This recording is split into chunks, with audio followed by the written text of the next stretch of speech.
હર હર મહાદેવ. કેમ છો બધા? મજામાં જ છો? અમારા નવા વ્લોગમાં આ બધાનું હાર્દિક સ્વાગત છે. અત્યારે ઘરે કામકાજ બધું પૂરું કરીને વાડી આવી આવ્યા છીએ અને વાડી આવીને જીરું જોયું તા તમે જોજો. જીરામાં ઝાકળ આવી ગયો છે એટલે અત્યારમાં કાંઈ જીરું નીંદાશે નહીં. જીરામાં જો ઝીણો ઝીણો ઝાકળ આવી ગયો છે અને અત્યારમાં સૂરજ સીધા ઉગી ગયા છે.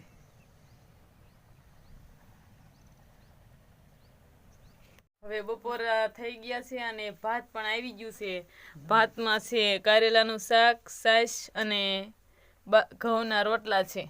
બપોરા કરી અને બપોરે વચ્ચે ઘડીક પોરો ખાવો પડે, થાકી ગયા હોય છે એટલે પછી હવે તો બપોર પછી તો કામે પાછું કરવું પડે છે. હવે મારે બપોરે પછી પાણી વાળવાનું છે. પાણી જો આવી ગયું છે ધોરિયામાં અને જીરામાં પાણી વાળવાનું છે તો પાણી વાળું છું. હવે દી આથમી ગયો છે ને હવે ઘરે જવાનો ટાઈમ થઈ ગયો છે તો રથગાડું દક્ષાબેને જોડી દીધું છે અને હવે આ ઝાપો બંધ કરી અને ઘરે જ આવી છે.